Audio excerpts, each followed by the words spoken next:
So I've been in Syracuse for about 6 months at this point. So I started in August of 2023. So I came on right before the start of the fall semester. And what I've been doing is just, number one, I've been trying to figure out where in the world to go because I get lost easily. Figuring out who to talk to about a lot of policies and structure they're trying to do in the esports program here.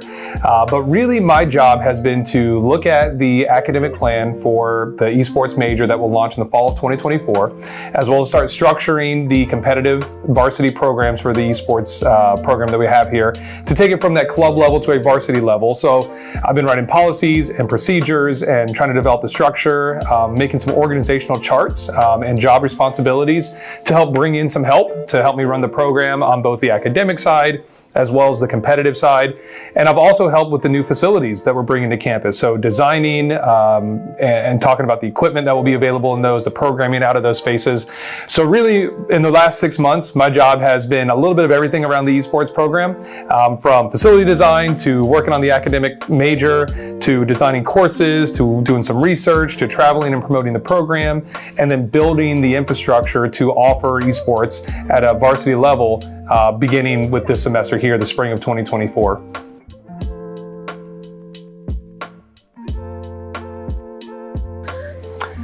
So yeah, I've been involved in the esports industry for a number of years. I've been a gamer growing up. I'm a product of the 1990s as a kid, and which was like the heyday for a lot of video games. And so I've always played games. I've played very kind of recreationally, very casually.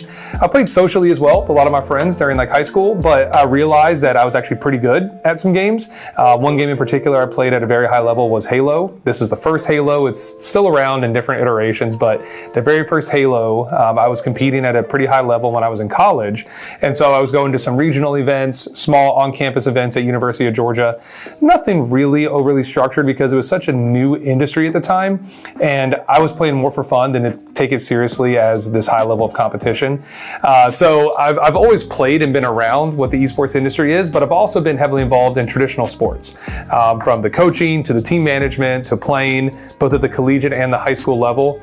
So I kind of put that passion for video games and esports together, and that's what comes out of that kind of combination is esports, right? And so I knew pretty early on that I wanted to be involved in higher education, which is college. I knew that I wanted to be a professor in some capacity because I love teaching, and I wanted to make sure I was teaching in an area that I enjoyed, which was either video games or sports. And so I became a professor of sport management, and I kind of turned that into being a professor of esports and running an esports program at Shenandoah University, which was a school I came to before Syracuse. So I made that transition, never really thinking I definitely want a career in esports or a career in gaming, because I just wanted to be a college professor and teach a couple of classes and then go home and play video games. But it really turned into this area that blossomed, which was the esports industry, so that I turned that into running the esports program. I turned that into teaching esports and gaming classes. So yeah, it's not something I really knew I wanted to do early on. It's not really something I ever saw as a career opportunity. I just loved playing video games. I love talking about sports. So I put those two things together and kind of here we are. I was just in the right place at the right time, and I just love doing what I'm doing. So it's a project of passion that, has a lot of intricacies to it these days.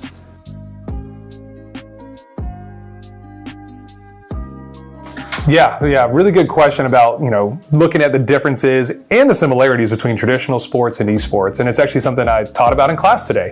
And so when you look at traditional sports and esports, the similarities are that they're competitive, they're organized, they take a lot of skill, whether it's physical or mental skill. And yes, there is physical skill in esports. There is definitely an impact that you have with your keyboard and mouse movements or your controller movements, the button combinations that you put in, the speed that you have. There is very much a physical component to it. it's just not the same level as traditional sports, right? You're not going to worry about like concussions or CTE by playing video games. You do worry about some things. You worry about a lot of dehydration. You worry about headaches. You worry about eye strain. You worry about forearms and carpal tunnel to an extent for the gaming industry. So there are still some physical ailments that can come out of playing video games competitively, just like there are physical ailments that can come out of playing competitive sports. So there are some similarities though, but there are some differences with those. The biggest thing with esports is that you can play it remotely. I think that is by far the biggest difference, is that you can play games and can compete against people from different states, different cities, different schools, different countries, really at the drop of a hat, because a lot of it is done online. And so it's very much equipment specific for what esports is, and to have a good experience where you need a high level computer, you need, with good gaming specs, you need a high-end monitor, you need peripherals with a keyboard, the mouse, the headset, and you need those at a pretty high level so that you can play competitively. To play basketball competitively, you need a good ball and maybe a good court. That's about it, right? And so with video games, there is kind of this barrier to entry for a lot of people because the equipment is so expensive. Whereas in traditional sports, a lot of that equipment is much more attainable and much more accessible, which is why soccer is the #1 sport in the world. All you do is kick a ball around, right? And so anybody can find a ball or a round object to kick around. Not anybody can have a $3,000 PC to play League of Legends on. So there are some differences when it comes to just equipment and what's available and accessible. But the core concepts of traditional sports and esports are more similar than people realize, because it teaches teamwork, it teaches cooperation, it teaches communication, it teaches adaptability, it teaches problem-solving skills. All these ideas that people have thought traditional sports have taught to young men and women at an early level can be very much taught through esports as well, if done intentionally. Now, yes, there's a lot of toxicity. There's a lot of, stereotypes with esports that are very negative stereotypes that do persist at times, but that happens in traditional sports. What esports can offer are the same opportunities through a different mechanism where you don't have to be tall or strong or fast necessarily, but it's very, very accessible to anybody. And what's great is that men and women compete on the same teams, which a lot of times you don't see in traditional sports, especially at high levels of competition. So you might have mixed doubles tennis, maybe you have relay races in some capacity in track and field that have men and women competing together. But really, that might be about it. But in League of Legends or Rocket League or Smash Brothers or whatever esports title you have, you can have men and women competing at the exact same time in the exact same teams or against each other directly that you don't see in other sports. So it's a really cool, diverse, inclusive activity that gets more people involved because it's accessible. It's meeting people where they are. There's nothing to the level that video games are being played these days that comes even close. Soccer, baseball, basketball, football, none of those come close to the level that video games are played today. So we're taking what kids are doing today and turning it into an educational and character building opportunity that wasn't previously there when you set it up with intentionality. So a lot of the same things you learn in traditional sports, you absolutely learn through esports, but you do need people there to help coach it, structure it, make sure you're getting the right things out of it.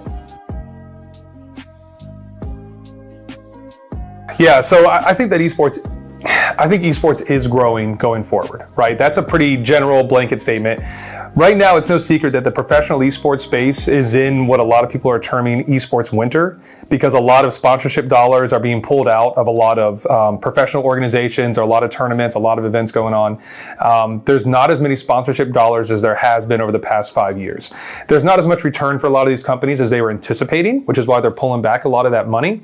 And so the esports industry overall is still in a really good place and is still growing. The professional scene is hurting right now a little bit, but what that means is that actually the collegiate and the high school scene is growing from that. So it's esports summer for a lot of those organizations, because there is still a passion and an interest to consume esports, to watch esports on streaming platforms like you mentioned, whether it's Twitch or YouTube or Facebook Gaming or formerly Mixer or whatever it might be that you're watching through. Twitter, X, whatever you want to call that, also blowing up with a lot of esports and gaming content. So even though the professional scene is hurting right now, there are other parts of the esports ecosystem that are bolstered by that. And I think that will in turn pay dividends down the road when the professional scene does make its comeback. And it will. It might take 5 years, 10 years, maybe even 15 years. But the patterns that show themselves is that, again, kids are playing video games, kids are competing on middle school teams and on high school teams, which shows that there will be an audience going forward for professional esports at some point. So there's a lot of positive there. The production area, I think, absolutely is the fastest growing segment of the esports industry because it's not just esports specific, right? It's traditional sports, it's entertainment, it's content. Content is king right now. People can make far more money streaming than they can competing in video games. So having a brand and a presence on YouTube or on Twitch or just on social media through that lens of esports and gaming can absolutely help people grow their personal brand and grow into this industry in a way that competing might not be available for everybody. So yeah, I think esports absolutely is growing. I think it continues to grow in the high school and collegiate space faster right now than the professional space. And I think the content production and media side of esports is probably the fastest growing and strongest segment of the esports ecosystem right now. But I think eventually event management will come back. I think team management, I think sponsorships, revenue, I think ticket sales, merchandise will absolutely make a comeback, but right now content is really everything in the esports space. The vision is to be the best, right? That's a short answer, right? The vision is literally to have the best program available for the students that we have at the university. And that means we want to be the best when it comes to the academic and professional development. We want students graduating from these programs and working, yes, in the esports industry, but also in traditional sports, entertainment, other areas of business, but getting those skills through the esports programs that we have, whether it be in management or planning or organization or graphic design or social media or marketing, broadcast production, whatever those skills might be.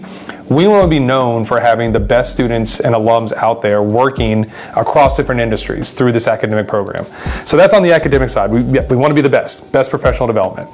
On the competitive side, we want to be the best. We want to recruit high-level players to come in and compete for national championships. Like, of course, we want student engagement. We want recreational play. We want our students involved and having a good time and enjoying the esports experience while they're on campus studying engineering or chemistry or psychology or whatever it might be. And we want to use esports as something for them to enjoy while they're on campus. But we also want to compete at a very high level. Just like our men's basketball, just like our soccer teams and our volleyball teams and our football teams, we want to compete for ACC championships. We want to compete for national championships. And so we are going to recruit high-level players to come in and play for the Syracuse Esports program, whether that's in Rocket League or Valorant or Call of Duty or whatever the games are that we're offering for the varsity titles. We want to bring in those high-level players to make a name for ourselves and show that we take this seriously. We have high-level players and we're going to win. So we want to be the best on the academic, we want to be the best in the competitive, and we want to bring events to campus. So my vision on that side is that we want to be almost like a one-stop shop for everything esports and be the place, the go-to place in higher education for esports. So we want people to look at us and be like, how did Syracuse do that? Because we want to do that. So that includes bringing events to campus and running them in our esports facilities. So right now we have one facility in Barnes. It's already completed. It's been around for a while. Recreational use. Club teams have used it. Varsity teams will start using that this semester for their play. The Shine Student Center will have a gaming and esports space in there as well. It will open up sometime in the coming months, depending on construction and how all that works. That will also be recreational use, student use, community use, but it will also have a component to it for broadcast production, for our varsity teams and our club teams, and to host events. And then our third space, which will be in the Marley building, will be our academic and competitive space, which will have an esports auditorium, it will have team rooms, it will have office spaces, collaboration rooms, and classrooms for use not just in the esports program, but for really any program on campus to be able to use. So really cool spaces that will accomplish a lot of those different objectives, whether it's making sure to offer the best in classrooms and professional development, the best in training and competition, or the best in hosting events on campus that our students are the ones running, planning, organizing, so that they get the experience while they're here at Syracuse that can benefit them far down the road.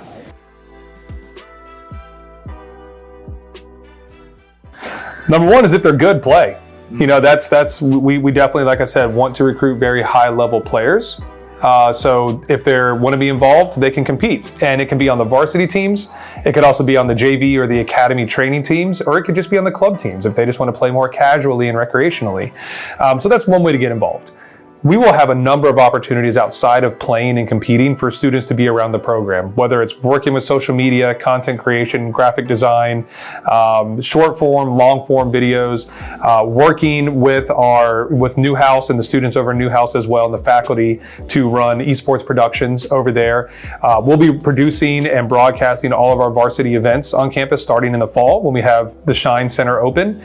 So we will have students that will be doing the shoutcasting, doing the analyst areas, to break down the matchups. We'll have students doing the director cam, the observer cam, and everything else that goes with a broadcast for esports events on campus.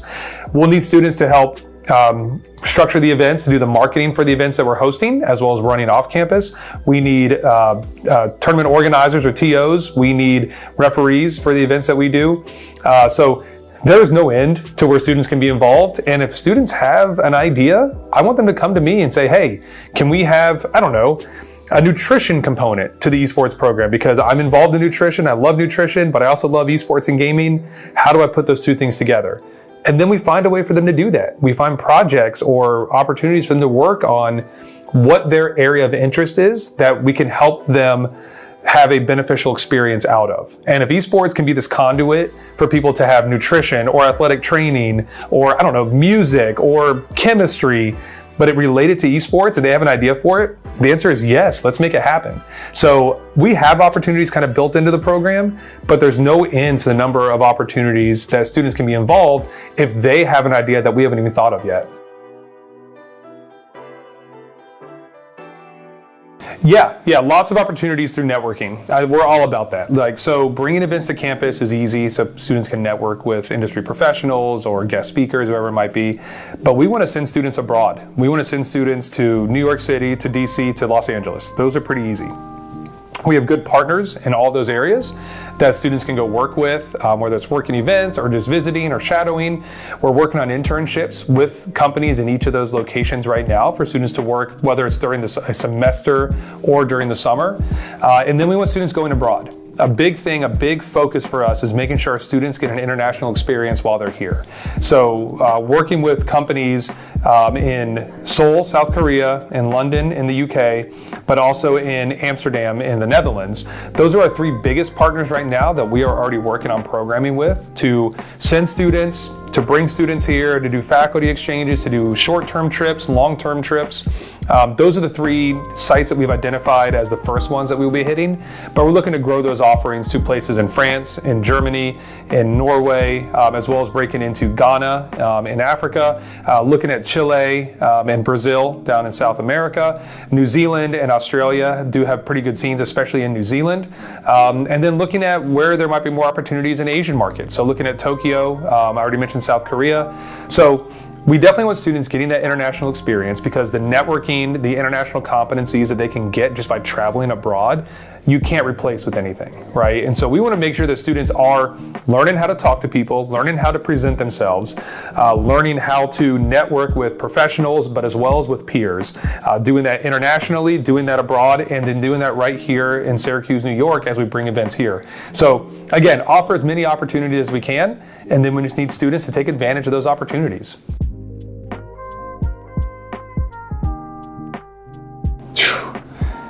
It's a really tough question. So yeah, AI with esports and really gaming more broadly is kind of the Wild West. I don't really know where this is going to go with AI because I'm just excited by it. I'm excited with the possibilities for what AI has to offer. Where I think it's going to go is that I think it's going to help with world building. It's going to help with creating new spaces for esports players to play. I think it's going to help with graphic design. I think it's going to help with content creation. That's an easy one. I think with digital studios, I think with broadcast production, I think with graphics, I think with creating new assets and on socials. I think AI can absolutely help with a lot of that stuff. As far as like the esports specific things, I think maybe having stronger AI involved with, computer or bots when people are practicing or playing and competing. I think that can really help increase practice structure so that people aren't worrying about scrimmages as much with other teams as they are maybe playing against AI simulations within games. So it can help with gameplay and practice and VOD review for coaches. Yeah, man, I don't know. Like, if I knew where AI was going, I could probably make a lot of money. But it's really hard to really pin down where I think AI is going to go and impact the space. We know it's going to have an impact. We know it's going to have an impact on not just AI, but I mean AR, VR. I think mixed reality. I think things like sim racing or even chess. These more traditional, like, I don't know, I hate to say this, real life sports and activities that can transition into more digital and gaming manifestations of those games. I think AI could help accelerate where we're going with all of those kind of non-traditional esports ideas to make things more digitally competitive. So maybe it becomes, instead of esports, maybe it's digital sports. Yeah, I don't know, maybe we'll just use it. Maybe that's a new term I just made up. But I think AI can help accelerate that process down the road. But I have no clue how to do that or what that looks like. I just know that it could be a possibility for somebody much smarter than me to figure out, because if we know anything, we know that things are constantly changing. We know that people are constantly innovating and re-innovating entertainment and business, and that's exactly what esports and gaming is it's entertainment and it's business. So we know, like, headsets, we know that augmented reality idea, we know that's coming in an accessible way. So what does AI do to the space? I think it starts with the broadcast, the communication, the programming, and the production of esports and gaming. As far as the gameplay itself, I think it will impact the coaching and the gameplay structures and mechanics that we have, and I think new games will be created from this. I don't know what those are, but new worlds with new games and new competitions can absolutely be created much easier now with the advances we have in technology, and especially with AI. All right, yeah, sounds good. Yeah, cool. It's nice talking to you. Thank you so much for doing this. Yeah, thanks. Yeah. This was great. All right, yeah. Awesome. All right.